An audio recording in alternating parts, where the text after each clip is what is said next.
तो ये है एनसीईआरटी का क्वेश्चन नंबर 1.24 जो कि बहुत इंपॉर्टेंट क्वेश्चन भी माना जाता है और क्योंकि ये बहुत बार नीट और जेई में भी पूछा गया है। देखो ये क्वेश्चन आसान ही है और ये क्वेश्चन बेस्ड है एप्लीकेशन ऑफ गॉस लॉ पे, जिस जो कि अपने पास प्लेन चार्ज शीट था। अगर आपने एप्लीकेशन ऑफ गॉस लॉ पढ़ा होगा तो चार एप्लीकेशन होते हैं, line charge, plane plane charge sheet, और तीसरा होता है हॉलो स्फेयर और चौथा होता है सॉलिड स्फेयर। अगर आपने नहीं पढ़ रखा है लाइन चार्ज वाला तो मैं नीचे डिस्क्रिप्शन में लिंक दे दूंगा जो कि मैंने बहुत पहले पढ़ाया था, तो जाके उसको नीचे देख जरूर लेना ताकि आपको ये इजीली पूरा टॉपिक समझ में आ जाए। इस टाइप का क्वेश्चन मैंने शायद वहां पे करवा भी रखा था, एक बार देख लेना। फिर भी मैं आपको यहाँ पे करवाता हूँ। देखो क्वेश्चन क्या कह रहा है कि two large thin metallic plate are parallel and close to each other, यानी कि दो मेटेलिक प्लेट रखे गए हैं, दोनों को पैरेलल, यानी कि एक ऐसा है तो दूसरा भी इसी के बगल में ऐसा करके पैरेलल में रख दिया गया। ये एक मेटेलिक प्लेट, ये दूसरा मेटेलिक प्लेट, ऐसा करके मेटेलिक प्लेट ले लेते हैं हम, ठीक है। ये प्लेट है, लाइन मत समझना, ये मेटेलिक प्लेट है। अब आगे कह रहा है कि on their inner faces the plate have the surface charge density opposite sign and the magnitude is इतना, यानी कि दोनों के इनर सरफेसिस पे सरफेस चार्ज डेंसिटी दे रखा है। देखो सरफेस चार्ज डेंसिटी क्या होता है, सिग्मा, सिग्मा दे रखा है। यहाँ पे मैं प्लस सिग्मा, अपोजिट साइन कह रहा है क्वेश्चन में, कह रहा है कि चार्ज डेंसिटी कितना है, अपोजिट साइन का है, और कितना का मैग्नीट्यूड इतना, यानी कि यहाँ पे अभी के लिए सिर्फ प्लस सिग्मा लिख देता हूँ क्योंकि ये पूरी वैल्यू लिखूंगा तो बहुत लेंदी हो जाएगा। तो अगर यहाँ पे प्लस सिग्मा है तो यहाँ पे माइनस सिग्मा है, और सिग्मा की वैल्यू गिवन है अपने को कितना, सिग्मा मतलब surface charge density, that is 17.0 into 10⁻22 coulomb per metre square.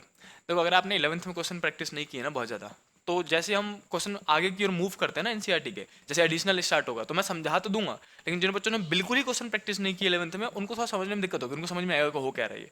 और जिन बच्चों ने क्वेश्चन प्रैक्टिस कर रखी है उनको इजीली समझ में आ जाएगा। तो जिन बच्चों ने नहीं कर रखा है वो पूरा वीडियो देखो, कुछ तो समझ में आएगा, क्योंकि 11th में वैसे भी नहीं किया था हमने, अभी तो करे कम से कम।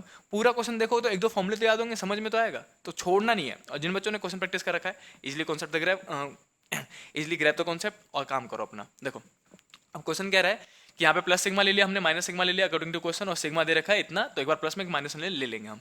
अब क्वेश्चन क्या पूछा है आपसे, क्वेश्चन है कि what is the electric field, ई मतलब इलेक्ट्रिक फील्ड है यहाँ पे, कहाँ पे, पहला part, to the left of the plates, दोनों प्लेट के लेफ्ट में, यानी कि इधर कहीं एक पॉइंट मान लो, यहाँ पे नेट इलेक्ट्रिक फील्ड बता रहा है। दूसरा पार्ट कहाँ पूछा गया, to the right of the plates, यानी कि दोनों प्लेट के राइट में, यहाँ पे इलेक्ट्रिक फील्ड बताना है, कहीं पे भी एक पॉइंट मान लो। और तीसरा क्या कह रहा है, बिटवीन द प्लेट्स, यानी कि एक बार बीच में भी आपको इलेक्ट्रिक फील्ड बताना है। तो मैं नामकरण कर देता हूँ इसका, इसका नाम देता हूँ मैं ए, इसका नाम देता हूँ मैं बी, इसका नाम देता हूँ मैं सी, समझ गए। और इस लाइन चार्ज डेंसिटी का भी नाम देते हैं, इसका नाम देते हैं पी, इसका नाम देते हैं क्यू। अगर आपने टॉपिक ये पढ़ रखा है तो आपको इजीली समझ में आएगा। अब बताओ ए वाले पॉइंट पे देख रहे हैं हम, अभी बी और सी वाले पॉइंट पे नहीं देखेंगे, अभी बी और सी वाले पॉइंट पे नहीं देखेंगे, ए वाले पॉइंट पे देखेंगे बस। ए वाले पॉइंट पे प्लस चार्ज की वजह से इलेक्ट्रिक फील्ड तो निकलेगा ना, प्लस में से तो इलेक्ट्रिक फील्ड लाइंस निकलता है। तो इस पॉइंट पे इधर देखा जाए तो प्लस की वजह से इलेक्ट्रिक फील्ड किधर होगा, बाहर की ओर। कितना होता है इलेक्ट्रिक फील्ड, आपने जब डेरिवेशन किया होगा तो हम क्या कहते हैं, सरफेस चार्ज डेंसिटी को डिवाइड कर दो 2 एप्सिलॉन नोट से, इतना होता है इलेक्ट्रिक फील्ड किसी की वजह से भी। अगर प्लस का सिग्मा है तो ये सिग्मा बाई 2 एप्सिलॉन नोट हो जाएगा। अगर मैं कहूँ यहाँ पे नॉर्मल एग्जांपल ले लो, यहाँ पे प्लस थ्री सिग्मा दे दिया, तो प्लस मतलब इलेक्ट्रिक फील्ड लाइंस निकलेगा, और कितना निकलेगा, दोनों साइड निकलेगा। वैसे तो इलेक्ट्रिक फील्ड कितना निकलेगा, जो भी यहाँ पे दे रखा हो ना 3 सिग्मा, तो 3 sigma divided by 2 epsilon note कर दो, इतना इलेक्ट्रिक फील्ड निकलेगा। अगर मैं कहता हूँ कि माइनस का 5 सिग्मा दे दिया आपको, सिर्फ सिग्मा की जगह माइनस 5 सिग्मा कुछ भी दे सकते हो, तो माइनस मतलब क्या है कि वो आ रहा है, ऐसे करके कितना आ रहा है, तो -5 मत लेना आप, क्यों, माइनस बस ये दिखाता है कि आ रहा है, या फिर प्लस ये दिखाता है कि जा रहा है, माइनस साइन लेना नहीं होता है। और जो मैग्नीट्यूड यहाँ पे दे रखा हो 5 सिग्मा को डिवाइड कर दो, हमेशा 2 एप्सिलॉन से डिवाइड कर दो, इसमें भी, इसमें भी, इसमें भी, समझ गए। तो ये अपने पास रूल था, इसको मैं जल्दी से मिटा देता हूँ। ये कॉन्सेप्ट ग्रैब करके रखना आप, मैंने जो मेन टॉपिक पढ़ाया था वहाँ पे पढ़ा रखा है मैंने ये। तो देखो अब अपने को पता चला कि भैया ये ई पी है, electric field due to P वाला, किधर की ओर होगा, बाहर की तरफ, कितना होगा, सिग्मा बाई 2 एप्सिलॉन। माइनस वाला चार्ज की वजह से भी तो इलेक्ट्रिक फील्ड होगा, माइनस में तो इलेक्ट्रिक फील्ड लाइंस आती हैं, ऐसे करके आती हैं, तो इस पॉइंट पे इधर की ओर आ रही होंगी, किसका, माइनस वाले का, सिर्फ माइनस वाले का। देखो ये नहीं है अभी मान लो, तो इस वाले की वजह से तो आ रही होंगी ना इधर, कितना, इसको ई क्यू बोलेंगे, कितना आएगा, इसका charge density divided by 2 epsilon not, समझ गए। हमको पता चला कि प्लस की वजह से भी इलेक्ट्रिक फील्ड होगा इस पॉइंट पे, माइनस की वजह से भी होगा, एक इधर की ओर एक इधर की ओर, दोनों बराबर है, क्या ये equal and opposite electric field है, एक इधर की ओर एक इधर की ओर, दोनों बराबर है, तो नेट कैंसिल आउट हो गया, कितना आ जाएगा, ई नेट 0। हम बोलेंगे कि लेफ्ट में इलेक्ट्रिक फील्ड कितना आएगा, 0, क्योंकि equal and opposite electric field आ रहा था। वही सेम चीज देखो बिल्कुल राइट में आके, जो जिसको हमने सी वाला पॉइंट माना था। अब माइनस चार्ज की वजह से इलेक्ट्रिक फील्ड आएगा, कितना आएगा, ई क्यू बोलोगे, और सिग्मा जो कि यहाँ दे रखा हो अपॉन में 2 एप्सिलॉन नॉट, राइट। अब प्लस की वजह से तो बाहर निकलेगा, है ना, प्लस में तो निकलता है, तो बाहर की ओर होगा, इसको क्या बोलोगे आप, ई पी वाले की वजह से कितना होगा, इसका चार्ज डेंसिटी जो कि सेम है, सिग्मा अपॉन में 2 एप्सिलॉन नॉट। वैल्यू पुट करने की जरूरत ही नहीं है अभी क्यों पुट करना है मेरे को। अब देखो फिर से इक्वल, देखो दोनों इक्वल है और अपोजिट डायरेक्शन में, नेट कैंसिल होकर कितना हो जाएगा, ई जीरो, खत्म बात। तो हम बोलेंगे to the left of the plates electric field will be zero and to the right of the plate electric field will be zero. समझ गए। अब हम निकालेंगे बीच में, कहाँ निकालेंगे, बिल्कुल बीचों बीच में। अब मैं यहाँ पे ले लेता हूँ कहीं पे भी बीच में पॉइंट, यहाँ पे ले लेता हूँ, ठीक। ये हमारा बी वाला पॉइंट था जिसको हमने बी नाम दिया था। अब इस बी वाले पॉइंट पे देखो कि इसकी वजह से, प्लस वाले की वजह से इलेक्ट्रिक फील्ड निकलेगा तो इधर की ओर होगा।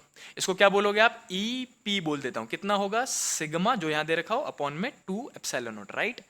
अब माइनस वाले की वजह से, प्लस की वजह से तो हो गया, अब माइनस की वजह से, माइनस में तो आता है तो इस माइनस की वजह से भी इस पॉइंट पे इधर की ओर ही होगा ना, आ रहा होगा माइनस में। ये जो नया वाला तीर बनाया मैंने वो माइनस की वजह से। कितना, ई क्यू बोलोगे और कितना आएगा जो यहाँ पे दे रखा, सरफेस टेंडेंसी सिग्मा अपॉन में 2 एप्सिलॉन नॉट। होगा कि नहीं होगा। अब देखो दो वेक्टर सेम डायरेक्शन में, पहले वाला ई पी की वजह से और दूसरा वाला ई क्यू की वजह से। अब दो वेक्टर सेम डायरेक्शन में तो नेट इलेक्ट्रिक फील्ड कैसे निकालते हैं, ऐड करके। तो हम लिखेंगे कि बीच में, यहाँ लिख देता हूँ मैं, ई नेट जो आएगा वो सीधे सीधे ऐड कर देंगे, ई पी प्लस में ई क्यू आएगा। इस बार कैंसिल कैसे होगा भैया, इक्वल एंड अपोजिट थोड़ा है, इस बार तो ऐड हो जाएगा क्योंकि दोनों सेम डायरेक्शन में है। तो इसको लिखेंगे sigma by 2 epsilon not E P वाला और प्लस में sigma by 2 epsilon not E Q वाला। जल्दी से एलसीएम ले लो, देखो एलसीएम लोगे तो 2 एप्सिलॉन नॉट आएगा, सिग्मा प्लस में सिग्मा हो जाएगा, इसी को लिखूंगा 2 सिग्मा हो जाएगा ना, पता है नहीं सब तो, अपॉन में 2 एप्सिलॉन नॉट हो जाएगा, 2 से 2 कटा। अब ई नेट जो आएगा मैं उसको यहाँ पे लिख देता हूँ, देखो यहाँ पे, देखो इसको मत जोड़ देना, इसमें सी वाले का 0 है, ए वाले का 0 है। अब इसके बाद मैं यहाँ पे सॉल्व कर रहा हूँ, तो अपने पास जो ई नेट आया भैया सॉल्व करके वो आया, सिर्फ सिग्मा बचा और एप्सिलॉन नॉट बचा, तो सिग्मा अपॉन में एप्सिलॉन नॉट बचा। अब वैल्यू पुट करेंगे हम, हमको सिग्मा की वैल्यू दे रखी है, इतना हमको दे रखा है तो हम लिखेंगे 17.0 लिखने की जरूरत तो है नहीं, इंटू 10 की पावर 22, ये हो गया sigma undivided by epsilon not. Epsilon not की वैल्यू रटी होनी चाहिए भैया, ये होता है 8.854 इंटू 10 की पावर -12। अब इसको -12 को ऊपर लेके जाओ तो प्लस का 12 बन जाएगा, तो इनिट इजिकल टू 17 इंटू 10 की पावर 22 लिखोगे, इंटू 10 की पावर प्लस का 12 अपॉन में 8.854 आ जाएगा। अब इन दोनों को जोड़ के लिख देना, डिवाइड करके लिख देना, मैं फाइनल आंसर लिख देता हूँ बस, जो कि दे रखा है अपने पास 19.2 इंटू 10 की पावर -10। -10 कैसे आ रहा है, अपना तो प्लस में आएगा।